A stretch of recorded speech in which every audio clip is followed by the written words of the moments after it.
Hello lovelies, and welcome back to my channel, or if you are new here, welcome to my channel.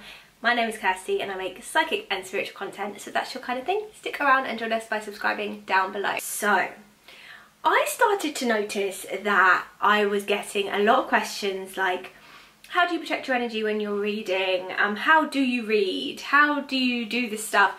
And I thought, do you know what? Let me just ask you guys if you want to ask me questions and I'll do a Q&A. So I don't know what I'm calling this video yet. I guess how I work as a psychic? I don't know. There's a variety of different questions. I asked over on my YouTube community tab.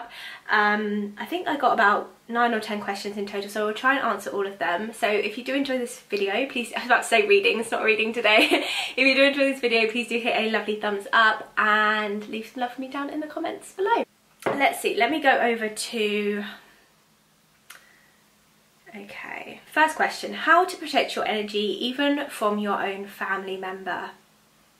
And then they've asked how to surrender, so 2 different questions there. So, okay, how to protect your energy even from your own family member. One thing I've really come to learn, actually I heard this recently and it kind of sums up the same thing. So I was going to say, stay in your own world. I think a lot of times as humans we invite ourselves into other people's world. So if someone else is having a bad day or they're feeling quite negative and toxic, we often feel the need, especially as like empaths, to enter their world and to go into their own world and agree with them how bad everything is, how disastrous everything is. And I think the key really is to stay in your own world. You can observe and support and listen and be in conversation with and still stay in your world, stay in your own positivity. And I was watching a podcast the other day, In Real Life, with Angie Martinez, and she was interviewing Kelly Clarkson.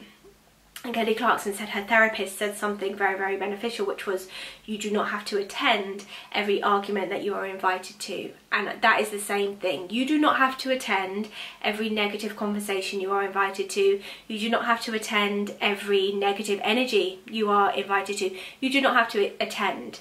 You can excuse yourself. This is about setting boundaries, and a lot of us find that very uncomfortable to do. We find it uncomfortable to confront people. We find it uncomfortable to set those boundaries, and all you have to do really and truly to set boundaries is just to keep removing yourself. You know, if someone wants to come to you with negativity, keep removing yourself from the situation. Family members are difficult because, hey, we don't get to choose them, but I have personally cut myself off from certain people who are family, because I found their energy negative to be around, and I did that for me. And I didn't live with that person, or I did it with 2 people. I didn't live with either of these people, so that was a lot easier. But I guess if you live with someone, it's a bit more difficult. I would say if you're in the same household with someone who is negative, create your own space. If you've got your own room, spend a lot of time there. Put a sign on your door, like a do not disturb sign. Put a lock on your door. Find out when this person's going to be at home and be out of the house at the same time as that person. Like when that person's at home, be out. When you're at home, make sure that person's out, kind of thing. And just keep your distance and keep your space. This is about protecting yourself and protecting your energy. And if it really is too much, maybe find a way of making a plan to maybe move out or leave the situation, but always protect yourself. You know, protect yourself first. And how to surrender. So this is one I find quite difficult to answer, because how to surrender, I guess surrendering is all about letting go. For me, it's a really big part of my life because I can be quite anxious, and surrendering has really helped to heal my anxiety. I've really healed a lot of my anxiety, and I would love to talk about that more. But I really feel a big part of surrendering is acting as if. So let's think about, I don't know, let me just think about an example. Say there's a specific career path you want to follow and you're obsessing about it, you're thinking about it all the time. You have to get into the energetical alignment of how you would feel if you already had that job. you would be relaxed. Relaxation is so key in surrendering. Surrendering is all about being in flow. So you want to be able to tap into the energy of relaxation. You want to be in an energy of how your best self would be. How does your best self act? How do they feel? What do they do? You know, who are they? What are their values? What are their attributes? Who are you when you are most relaxed and in flow? That is the kind of energy you want to be embodying. So only you know the practices and things that make you feel that way. For me, it's EFT, meditation, eating a good meal, and like getting outside in nature. Those things are when I can get most in flow and relaxed, and that's when I'm most surrendered. Think of surrendering as just taking your hands off the wheel and being like, universe, you do this, you take care of this. And that often comes from a complete relaxation. So what makes you feel relaxed? Go with that energy and dig deep into it. How to get information downloaded from the universe for your own life. This is something it's really hard as a reader to differentiate like your own biases, your own anxieties, your own fears from spiritual downloads. But the only way I can kind of explain it, I guess, is to build up a generic conversation with spirit and understand spirit's voice in your life. Spirit can speak to you in signs, they can speak to you through dreams, they can speak to you through other people, or they can just download to you. But the clearest way I can say if you're consciously wanting to connect with spirit is going to be meditation. And that can be different things for different people. Sometimes meditation for me is getting really quiet in nature, going to a really quiet place and just sitting in nature and just zoning out and just seeing what comes to me. Sometimes it's actually sitting and meditating, like sitting here and meditating. Sometimes it's pulling cards. There are so many different ways that spirit can talk to you, but my first advice will always be, you have to open up. Spirit is always there, but unless you invite them in, they will not intrude. You have to literally say, Spirit, I'm ready, I'm willing, I'm open for you to show me, and then stay open. Be open to the signs. Don't brush anything off. And my boyfriend always says to me, you think everything's a sign, and that's because everything is, honey. Everything is a sign. Spirit is always talking to you. And remember, it's a conversation. It's a conversation. If you're given a sign and you're not sure, go back and ask, Spirit, was that a sign? Can you reaffirm for me? Can you show me? Can you be clear? And go back and just keep opening up the conversation. Okay, how does one be in the energy of another person? That's so fascinating to me. I would read energies the whole time from people I find so interesting, like, and then they've given examples. So for me, how it works is I will meditate on, if the person's a singer, I will meditate on their music. I'll listen to their music. So this, I guess, is like how I do celebrity readings. I will meditate on their music. I will then do that for, it depends on the person, at least a few hours. Sometimes it's a few days. And then I will ask, really important, I will say to my spirit team, can I connect with this person? Are they happy for me to? So, you know, it's all about just practice, and connecting with your spirit team first. I would not go in without the protection of your own spirit team and having your own team in spirit who can connect for you. It's like, how can I describe this? It's like dialing into a so you know, like, I don't know if they still have it, like in the olden days you would call like the operator of like a phone book and you'd ask them to put through to someone else. That's what your spirit team is like. You go through, well, I do anyway, I go through my spirit team. I call into my spirit team and I say, I would like to connect with this person, can I connect with this person? And then they connect me. But yeah, first thing you want to do is build up your connection with your own spirit team so you're protected and so you feel safe and secure in the reading. How do you know when you receive information from spirit during a reading that you shouldn't share with the person being read or the audience listening to the reading? Anything that spirit shares with me, if I'm reading with someone, I will share. I've never had an instance where it's like I shouldn't share that with the audience or the person I'm reading for. Sometimes spirit, you have to understand, spirit is very blunt in the way they speak, and like for me, I'm not a blunt person, so I have to then be like, it's very different when you're reading energy. So when I'm sitting here and I'm this is why it's very hard to explain, because trying to explain something in 3D human form of something that is not human, like it is human, but it's not of the 3D realm. So trying to put an energetical experience into a 3D conversation is very, very difficult. All I can say is, you know, like in the olden days, you would have radios and you'd have to tune into the frequency. That is often what it's like speaking with spirit. Like, I'll get energy and I'll have to interpret it. Sometimes it's clear, sometimes it's like, no, this is this. Sometimes I have to go back to spirit and be like, is this what you mean? Is that what you mean? Is that? And I'm listening. This is why I'm energy intuitive, because it's all about the energy for me. That feels right. Yeah, okay, this feels right. That's why each card, sorry, I got my tarot card here, so my tarot card deck. Each card is different depending on the person you're reading for. Does that meaning really resonate for this person? And what does that mean in the situation they're in? Like, reading is so much more deeper than just being like, oh, the Ace of Cups is the card of love. Yes, it is, but what does that mean for this person? And sorry, just going back to your question, I've never had anything where it's like Spirit's bringing it through and I can't share it. If Spirit's bringing it through, I'm sharing it, and I'm sharing it in my conversational way. If spirit is blunt and there's no other way to put it, then I have to put it that way. Sometimes I will go back to spirit and say, can you know, how do you want me to say that? Is there a way I can say it in a more sensitive and empathic way? But there's never, from my experience, been something that spirit's brought through that I cannot share. How do messages from spirit differ from those from your guides / ancestors? It's the same as if it's the tone. Like, I can't, again, it's very, very difficult to explain. So for example, my granny is my guardian angel in chief. I correspond with my granny all day, every day, whether it be while I'm working, whatever. Everyone has different energy. Your ancestors have energy, you know, you'll know their energy. It feels like them, just like anyone who's living on earth. You know them, you know their energy, you know their characteristic, you know their personality.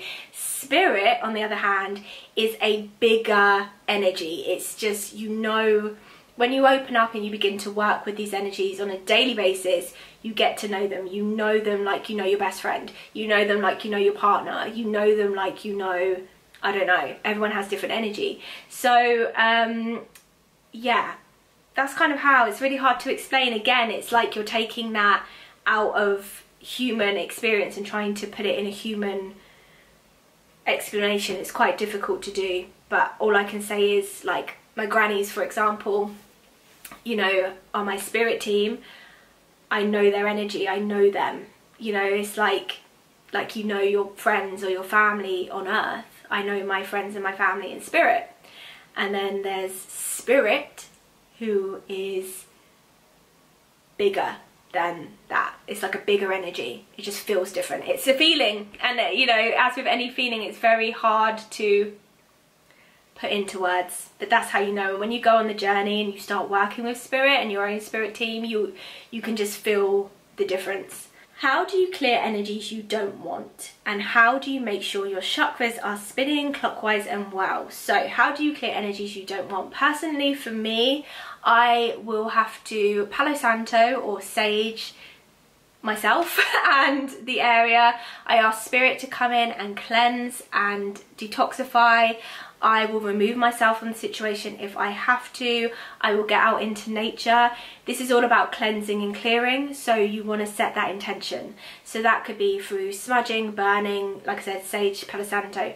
Being outside in nature is actually one of the easiest ways you can cleanse your energy, because wind is a natural cleanser. The moment that wind hits you, you can also use water, getting into the ocean, getting into the sea, or getting into a bath, getting into a shower. Cleanse, cleanse, cleanse. Run the incense or the Palo Santo around you. Sage. You can do a clearing meditation. There are so many ways. You can invite your spirit team in and say, please help me. Crystals, clearing... Oh, my alarm was going off there, sorry. Cleansing crystals, clear quartz. Yeah, clear quartz really is a cleansing crystal, just for like balancing energies. So many different ways. But yeah, how I kind of do it is Palo Santo / sage. Open windows if someone's been in my home or there's been an energy in my home I want to get rid of. I will open up the windows, I will sage, I will ask spirit to remove any energies with the smoke as the smoke leaves the windows. I invite new energy in, very important. If you're releasing energy, invite the energy you want in, and I will invite my spirit team to help me do that. Remember, a lot of the unseen needs to be worked with by the unseen, so don't be afraid to say, spirit team, guardian angels, please come in and help me with this, because they are working with energy that they can see that we cannot. We can feel, but a lot of the time we can't see. So yeah, that's how I clear energies I don't want. And how do you make sure your chakras are spinning clockwise and well? You can often look at your life and see which areas of which chakras are blocked. I will be honest, I don't tap into my chakras every single day. It's not something that I do. I just am very aware, like if I'm feeling achy in a certain part of my body, or if I'm experiencing a blockage in a specific area of my life, that I look at that and I go, is that chakra that's related to open? For example, if I'm feeling stagnant or stuck in career, I will look at my solar plexus and my sacral. If I'm feeling ungrounded and a bit flighty, I'll look at my root. So just look at your life, because your life will be a very poignant reflection of how your chakras are feeling. And then again, similar thing, you can get crystals relating to the different chakras. You can meditate in on those chakras, and you can also ask your spirit team to come in and heal them for you. So that's kind of what I do. Okay, I actually love these next questions. I love all your questions. Thank you for sending them in. So next questions are, when you connect with spirit, do you know who it is you are connected to? And the answer to that is yes. So I have a spirit team. So my spirit team consists of my family members. I have family members who have passed over who are part of my spirit team, and your spirit team are basically like the best way I can describe it is, when you go into a 9-to-5 job or any job, you will be in a department, right? You'll have your team that you work with every single day, and they help you with different things. Each person has a different role, right? And that's the same with me. I have a spirit team who I work with every single day. Sometimes it differs, but there are 4 of my ancestors who are my solid spirit team who work with me every single day. So they are my spirit team. You'll always have your spirit team with you, and you can find out who they are. You can do that through journaling, you can do that through asking them to step in. They're there for you anyway, but like I said, they cannot come in unless you invite them to show themselves to you. And meditation is a key thing. You know, when we're distracted and running around and doing everyday life, it's hard for spirit to communicate with us, but when we're still, when we're meditative, it's very easy for them to just come in. And the important thing here is to trust yourself, trust who shows up for you, ask them to show you signs, ask them to clarify who they are, and they can do that through, you know, you might say it's a grandparent that comes through and they say, okay, I'm part of your spirit team. You ask them to clarify, show you a sign. It could be that someone in your family starts talking about them randomly a few days later. So yeah, that's who I am connected with in spirit. I'm connected with my spirit team. Do you have to do anything particular to connect to spirit? So I'm always connected to spirit. Every single one of us is always connected to spirit. As I said, you have to invite them in. They will give you signs and things like that, but they will not like literally come into your field unless you let them. And I have to do, yes, a whole ritual every single time before I do any reading. I have to sit down and connect with my spirit team and invite them in. They will not come in uninvited unless it is like big life emergency, which is why a lot of the time, you know, when you're going through like a breakdown or you're like really having a tough time in life, you become very disconnected vibrationally from the energy of spirit, because the energy of spirit is on the energy of love, and when we're going through really negative hard times, we're not vibrating at that energy, and you can feel very alone, and you're like, why aren't you helping me, where are you? Forgetting that you have to say, help me, come in and help me. That's what you have to do. You have to invite them in. That is the first step. Invite them in to show you who they are, who your spirit team are. And I feel like a lot of the time things get very overcomplicated. It's not a complicated thing. It can literally just be you saying, spirit, I'm ready to open up the communication. Show me who I can work with to do so. Relax, surrender, and stay open to the answer. And can you shut this off when you want to? So yes, So I have to shut down the connection, which I'm not very good at doing. So when I open up the connection and I start doing readings, very good at opening up, not very good at closing down. But luckily I have a spirit team who will close down for me, because when I open up to spirit to do readings, I have to open up to the spiritual realms, which means from my crown chakra, I open up from there, and I'm not very good at shutting down. So I, like, the next day I'm like, oh my god, I forgot to shut down last night, and my spirit team's like, we shut down for you. So it is about really having that connection with your spirit team. But what I will say is, the more open, me and my boyfriend were having a discussion about this the other day, because it's one and the same. Being spiritually connected is very much similar to being very awake.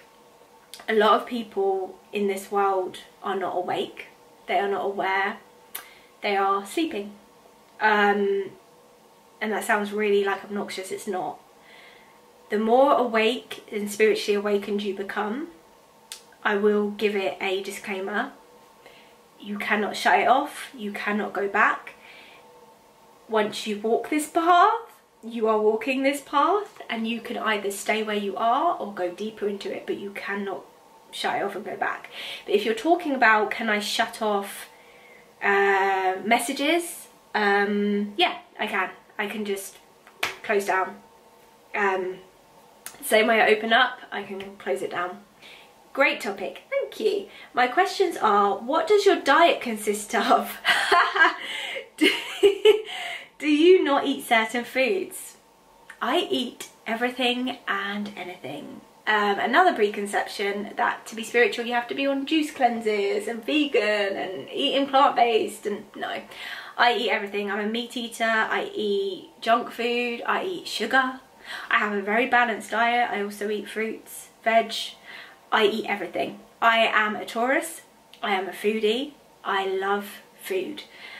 Food is something, I also love cooking. I have a genuine passion for cooking.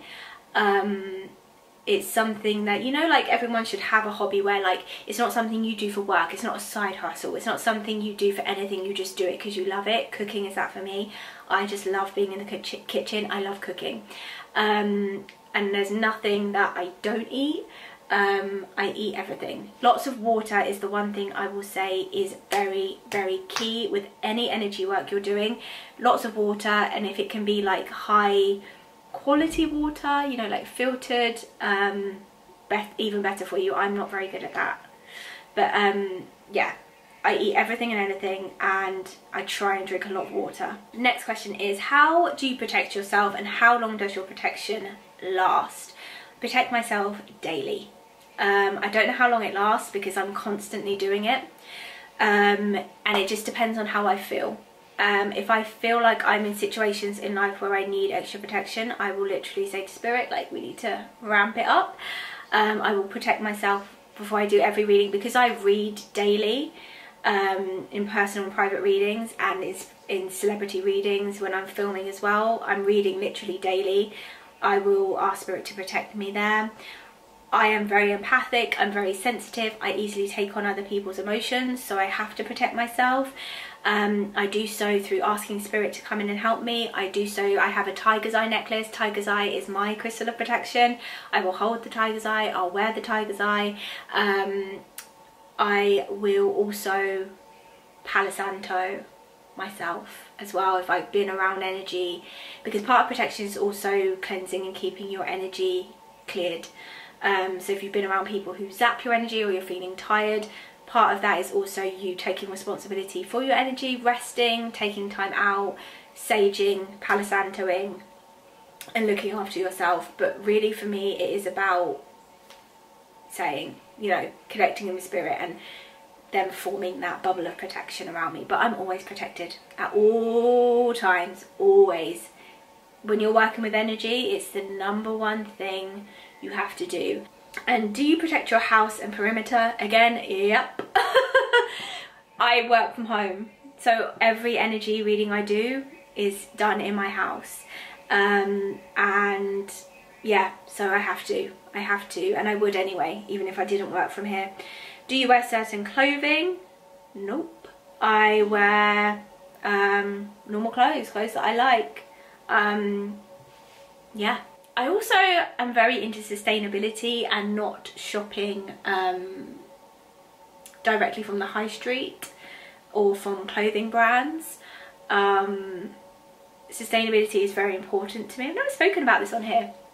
So I buy a lot of clothes secondhand, and with me, something I've really, you know, I'm not perfect. I'm still learning as I go. Like, I'm only 30 years old. I'm still learning. Should I do this with energy? Should I not do that with energy? And when it comes to secondhand clothing and sustainability, I do struggle because I do want to buy secondhand. I do want to buy sustainably, but obviously secondhand clothes have been in someone else's house that I don't know. Possibly that person's worn them that I don't know. And so obviously I make sure that those clothes are washed, they're saged, that I do all the energy stuff on them, but I do sometimes feel a bit weird about it. But I don't wear certain clothing, no. I just wear what I like. Do you use deities, ancestors, ascended masters? I don't use deities. Ancestors are who I work with every single day. Ascended masters, no, but I do work with angels also. Excited for this video. Does meditation help? Also, have you seen / communicated with your own personal spirit guides as of yet? So yes, I communicate with my own special spirit guides every single day. They are my ancestors. I have had like different guides like that have walked with me who aren't ancestors. But yes, I have to connect every day. I can't, every day I connect in with my ancestors, and like one of the things I always say to them is thank you so much. I cannot do this work without you. I couldn't do this without a spirit team. For me, I don't know how other people work, but for me it just would not be possible. It would not be possible for so many reasons. I couldn't do it energy wise. They dilute the energy for me, because remember, like when we're tapping into spirituality and other people's energy, it's intense, it's powerful, very, very powerful. If I was to just go straight in, like I would be, I mean, I get drained anyway, but I would just be on the floor. Like my spirit team dilute that energy. They hold the energy and then they transfer it to me. So it's like I said, it's a third party thing. I couldn't do it without them. I just could not do it without them. And I couldn't live my life without them either. Like with the signs and guidance that they give me, I'm forever grateful for them. I love them dearly, and obviously they're my family members, so that love is like quantified. And does meditation help? 1818, we're ending on 1818. Love that, 1818. See, told you, signs are everywhere. Meditation is so important to me. I have a whole meditation channel. I have neglected it. I'm trying to pick it back up. And I will leave the link for that. I mean, I think you can access it via my channel anyway. So it's just Meditation with Kirsty. Meditation is so important. It's so important, especially if you're living in the Western world, where we are constantly bombarded to be consumers, whether that be on social media, whether that be buying stuff, whether that be interacting with other people. We are constantly consuming energy, consuming information, consuming all of it. It's overwhelming for our brain, it's overwhelming for our body, it's overwhelming for our spirit. It's just overwhelming. The whole thing is just overwhelming, and meditation like detoxifies that, it cleanses that, it allows us to get still, it allows us to reconnect with who we really are, which is spirit. And yeah, you know, meditation isn't always going to be just sitting down, stillness. Sometimes it is, sometimes it isn't. For me, I find my most meditative points when I can really get clear and still is when I'm in nature. And so find the thing that works for you. Some people it's doing yoga, some people it's cooking. I do get meditative moments in the cooking. It's where you're just really still, where you're not distracted, where you're present, you're still, you're in the moment, and that energy is just clear. And you trying to read without being in a meditative state, I feel like it's probably impossible. You know, I have to get into that meditative state before I do any reading. So yeah, I hope that's helped. I would love to do this again. If you have any other questions at all, you know, we can definitely keep chatting about this. That's what this channel is all about. You know, I want to open people up to this spiritual world of things and make it I guess normal, because it is normal. We've been taught to believe that it's this mystic and this woo-woo thing. No, it's everyday life. We are here floating on a rock. It's everyday life. This whole experience of life is spiritual. So let's just talk about it like it's normal, because it is. So yeah, I hope that helped. I hope I was able to answer any of your questions, and if you have any more, leave them down below and I'll be happy to do another video. If you did enjoy this video, please do hit a lovely thumbs up, subscribe if you haven't already, leave some love in the comments, and yeah, I'll see you soon for another video, lovelies.